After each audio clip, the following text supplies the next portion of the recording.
Alright, I've cleaned it up. I can use a buff pad or a scuff pad and just scuff it out, because all you need to do is break that little bit of the glaze. I also use some spray cleaner. Get it at your local automotive paint store or whatever. Just spray that on, and you can actually clean with the buff pad. And that'll get pretty much everything off. And what it does is that it cleans it for you, and it keeps the details for the rivets and stuff like that. I buff it all out. There's different colors, and it doesn't really matter which one you use. I just picked this one up at Aircraft Spruce and Specialty. 76 cents for a big pad. Your local hardware store can probably carry the same thing, but this one is ultra fine sanding pad. It works really good. It's like 600 grit sandpaper, but it doesn't take away any of your detail. Anyway, so after you do that, clean it real well. Wipe it down. I forgot to mention, the first thing you do when you get this is to take it and wash it in warm soap and water to get the PVA mold release off of it. Otherwise nothing will stick to it. What I've done is I've cut out the various areas that I want to remove, but I've left little spots in so that it doesn't cut all the way through. And what that does is it leaves the mold together so that I can put in my hatch latches, if you will. It's kind of a little different way, other than you could go in and glue some 64th ply or some balsa wood blocks or whatever.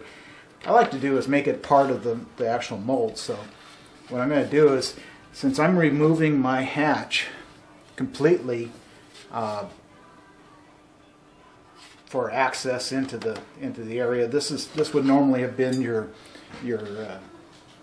hatch that everybody's making. I want to remove the whole thing so I can get in, work around the tube that goes inside the cylinder and everything else. So what I'm going to do is I'm going to put some latches underneath on various places in here, so that I can take this off, bring it in, bring it down, and then I can just go in here with either a magnet or a small screw and fasten it down.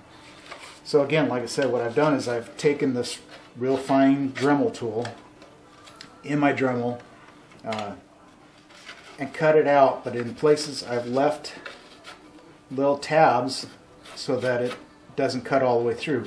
That keeps the alignment for me. Next thing I do is I go in, and where I don't want to put my mold release, I put some tape down. And what that does is it keeps you from getting, obviously, mold release on the area that you want to actually glue your tabs down to. So I put that piece in there. I don't know if you can see it or not. I'm not very good at holding this thing, but I want my mold release here, because my bottom tab, I want it to slide in like this. So that means I'm going to be gluing onto here. I'll show you how I do with this mold release. I've got this mold release. I buy it by the quart here, or I guess it's quart. Anyways, this has probably lasted me a couple of years, and I do a lot of fiberglass work, so you can see it goes a long way. They come in smaller amounts if you don't do as much fiberglassing, but this is the spray mold release. This is what I use to spray my molds, and it allows the parts to pop off real easily. I've got some in a cup, got a little brush, and what I'm going to do again is I'm going to put the mold release where I don't want fiberglass to stick. And this is why I put the tape down, because I'm kind of sloppy when it comes to this stuff, and I can put this down without worrying about getting it across where I have the cut. And I can put it in pretty easily, pretty loose.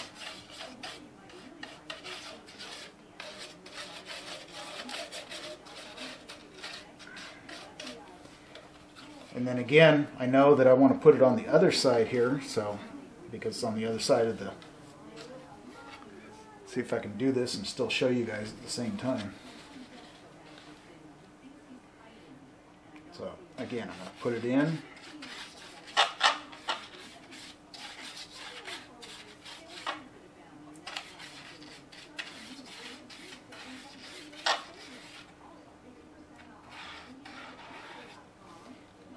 And that's about all it takes.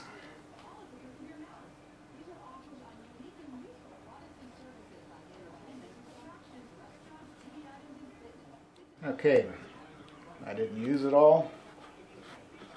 I'll pour this back in.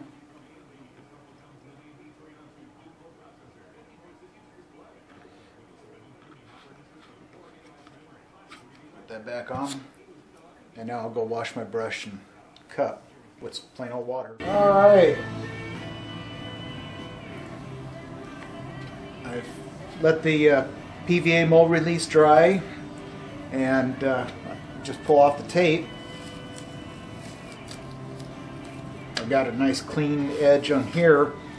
What I'm going to do is I'm going to lay up small patches of fiberglass on this side, and I'm going to stick it out about 1/2 inch or so on the other side. And when it cures, it'll be just a natural flap here that I can, when I go to put my hatch on, it'll overlap and hold it in place. So it's just a kind of a latching system. Like I said, you could sand this real well and glue a piece of plywood in. I just like using the fiberglass because it molds exactly to that shape. It really comes in handy when you have compound curves and things like that. You can still mold in a custom tab to make it fit. So anyways, I'm going to get busy. I'm going to mix up some epoxy, and I'll show you how I lay up a few of these. Now you'll notice what I did here is I didn't cut all the way through because I wanted to hold this shape. So I cut from here to here with that little Dremel razor saw, and then you can see where I didn't cut in between. So I go ahead and mark these spots. That way when I go to work inside, I can see these spots. I don't know if they're going to show up very well, but I can see exactly where the cutouts are, and I'll place my fiberglass in this area. Place it in this area right here for my tabs. And I'm going to glue it to this side, and it's going to not stick on this side. This is the bottom hatch. On the top hatch, I want, since I'm removing the whole front half, I want the tabs here. I'm going to make another one like that, and right here. And I don't want it to stick to this side, so when I pull the hatch off, the little tabs come with it. Kind of helps hold it in place, since this piece down here, the bottom part, is going to stay on the model. So anyways, like I said, I'm going to mix up some fiberglass, some resin, and I'll put some on. I'll show you guys how I do it.